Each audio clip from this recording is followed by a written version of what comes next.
네, 고맙습니다. 네, 진행은 누가 하시나요? 대변인님이. 아, 그래? 강희정 대변인. 네, 우리 언론 여러분 꽤 오랜만에 이렇게 뵙는 것 같네요. 네, 지금부터 네. 백브리핑 진행하겠습니다. 소속 매체 밝혀주시고 성함도 밝혀주셨으면 합니다. 네, 제일 먼저 손 드신 네, 네. 윤석열 정부 시기에 강세 정책이 여러 번 진행이 됐었잖아요. 지금 세수나 재정 여건이 좋지 않은데 대표님 집권하시면 중세하실 계획 있으시면 누구한테 어떤 세금 더 먼저 네, 재정이 어려운 건 사실인데 증세를 할 것인지 감세를 할 것인지 얘기를 지금 드리기는 부적절하고 쉽게 결정하기 어려운 문제입니다. 네. 한국경제TV 정몽준입니다.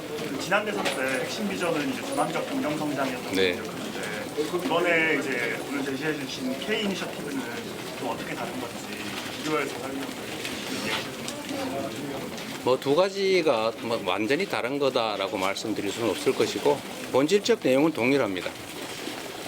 다만 당시에는 공정성에 좀 주안점을 뒀다면 이제는 성장에 좀 더 무게 중심을 옮겼다고 할 수 있겠고 다만 K 이니셔티브는 그 내용으로 우리가 앞으로 대한민국이 세계 속에서 주도적 역할을 할 영역을 최대한 많이 발굴을 하자 그런 취지입니다. 이미 아시는 것처럼 K컬처 콘텐츠 부분은 상당히 세계 속의 대한민국으로 인정받고 있죠. K민주주의도 마찬가지고 이제 앞으로는 우리가 세계 문화 콘텐츠 또 민주주의 가치 이런 측면에서 중심적 역할을 하고 그를 통해서 성장의 한 축을 만들어 보겠다 그런 취지로 이해해 주시면 좋겠습니다. 네. 대표님 오마이뉴스 윤통인데요. 아까 발표문에서 말씀해주신 내란 종식이랑 빛의 혁명 두 가지 좀 여쭙고 싶은데 대통령 선거에 출마한 이재명 후보가 생각하는 내란 종식이라는 것은 구체적으로 어떤 것을 말씀하시는 건지, 그러니까 어떤 것까지 마무리가 돼야지 내란이 종식됐다고 생각할 수 있는 건지 알려주고 싶고요. 빛의 혁명을 계속 언급을 해주시는데 응원봉을 들고 광장에서 집회를 주도했던 2030 여성들에 대해서는 구체적으로 언급이 없는 것 같아서요. 여성 문제를 일부러 피하는 것처럼 보이기도 하는데 좀 오늘 비전 발표하시는 자리니까 2030 여성 유권자들을 위한 비전을 좀 어떻게 구상하고 계신지 두 가지 좀 여쭤보십시오. 네, 하나만 하시죠. 첫 번째로 내란은 어떻게 종식되는가, 언제 종식되었다고 할 수 있는가 그 문제에서는 저는 지금도 내란은 계속되고 있다고 생각합니다. 내란의 주요 책임자들이 여전히 다 밝혀지지 않고 있습니다.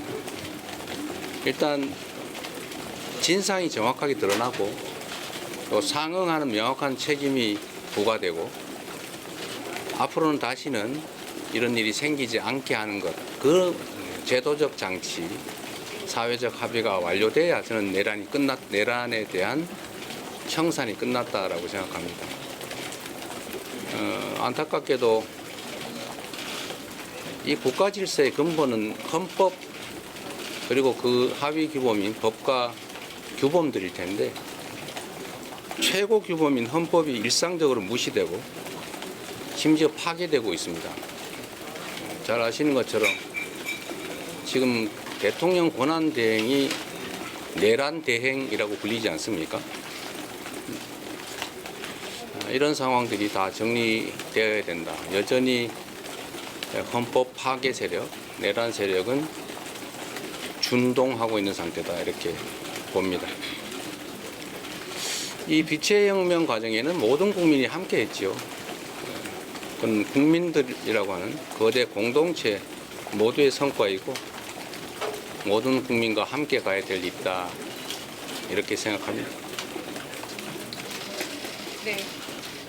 최기준 기자입니다. 지난 대선에 이어서 이번에 두 번째 대선 출마인데 두 가지가 뭐가 달라졌는지랑 그만큼 이재명 후보란 사람은 뭐가 달라졌는지 궁금합니다.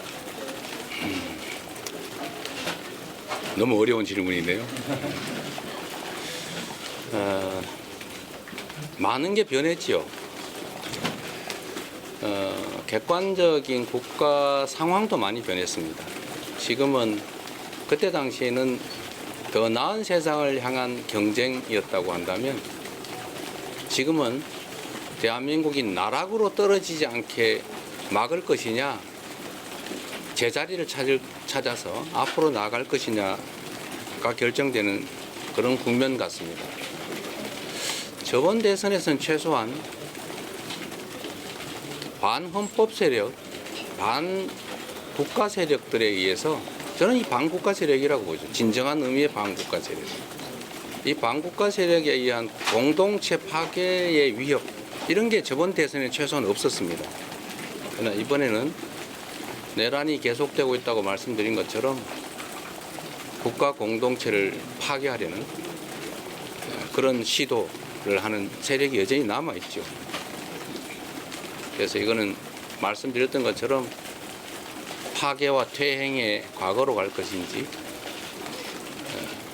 회복과 성장 발전의 정상적인 세기를 갈 것인지가 결정되는 역사적 분기점 또는 분수령 같은 거다라고 말씀드린 겁니다. 그런 객관적 상황의 차이가 있다고 할 수 있겠고요. 또 하나는 이재명이 좀 달라졌겠지요. 좀 더 절박해졌고, 좀 더 간절해졌고, 좀 더 큰 책임감을 느끼고 있습니다. 네, 저희 이제 종종 더 자주 뵐 것 같습니다. 마지막 질문 하나만 받고 좀. 경제 질문도 좀 받아주시죠. 아까 한국경제 질문 받았습니다. 네. 이거 질문 한번 질문 받겠습니다. 죄송합니다. 아직까지 당내 경선이 확정되지 않았는데요. 다른 주자들은 기존대로 국민 선거인단 방식을 해야 된다고 말씀하시는 분들도 계시고, 다만 당원 주권 시대를 맞아서 권리당원의 활동을 좀 늘려야 한다 이런 주장도 나오는데, 지금 어떤 쪽이 바람직하다고 보시는지.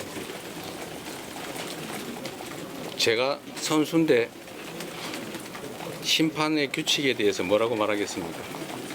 합리적으로 국민과 당원의 뜻에 따른 어떤 결정도 다 수용하겠습니다. 네, 경제 관련 질문에 대해서 한번 그리고 하나만 더 받아볼게요. 어제 영상이나 이런 거 보면 이제 후배 사법 서울경제신문 송종훈 기자입니다. 어제 영상과 같이 보면 이제 경제 성장과 국위 보상에 대해서 말씀하셨습니다. 그 내용을 보면 사실은 첨단 산업의 발전하는 데 있어서 개별 기업이 감당하기 어려우니 정부가 필요하다. 네. 그리고 국위 외교에서도 기업과 정부의 역할 분담이 필요하다. 기업이 강조됐던 게 참 특이하다는 네. 생각이 들었습니다. 기업과 어떤 정부의 거버넌스를 형성한다든지 기업의 역할을 주문하신다면 구체적으로 어떤 게 될지 네. 궁금합니다. 아까 이제 최규진 기자님이 말씀하신 거와 조금 관련이 있는데 경제 외교 상황도 많이 변했죠. 당시와 지금은 몇 년 사이이긴 하지만 경제 질서랄까 국제적 경제 상황이 완전히 달라졌습니다. 인공지능을 중심으로 한 첨단 과학 기술의 새로운 시대가 시작되고 있습니다. 아마 여기 계신 언론인 여러분 또 우리 국민 여러분 대부분도 아마 이제는 소위 거대 언어 모델, 소위 뭐 챗GPT 같은 이런 인공지능을 대체적으로 많이 사용하실 거예요. 저도 가끔씩은 놀랍니다.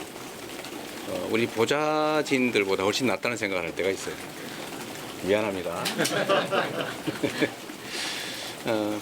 근데 이게 완전히 새로운 세상이 열리는 거죠.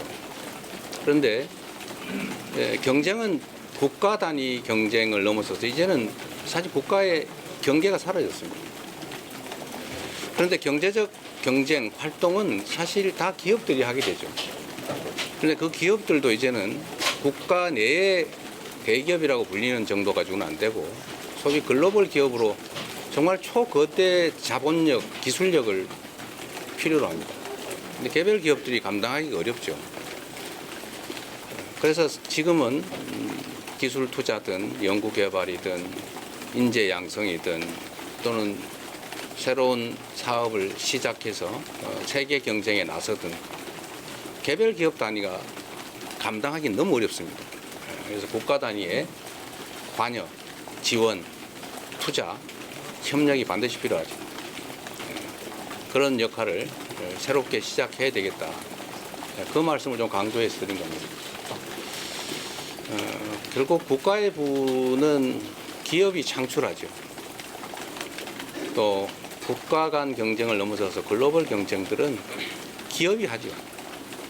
다만 그 기업들이 좀 더 공익적이고 좀 더 합리적이고 또 그 기업 활동으로 인해 생겨나는 이익을 누군가가 독식하는 게 아니라 합리적으로 많은 사람들이 나눌 수 있어야 되겠습니다. 그리고 최근에 특정 창업 기업이 다른 나라에 인수 합병되는 것보다는 국내에서 투자를 유치하는 것이 낫지 않겠냐 이런 논란이 벌어지기도 합니다. 뭐 그런 기회들을 우리 국민들이 또 함께 나누는 것도 좋은 거겠죠. 약간의 경제 패러다임 상황이 많이 변했다. 정부의 역할이 더 중요한 시대가 다시 도래했다. 이 말씀을 다시 한번 드립니다. 네, 고맙습니다. 수고했습니다.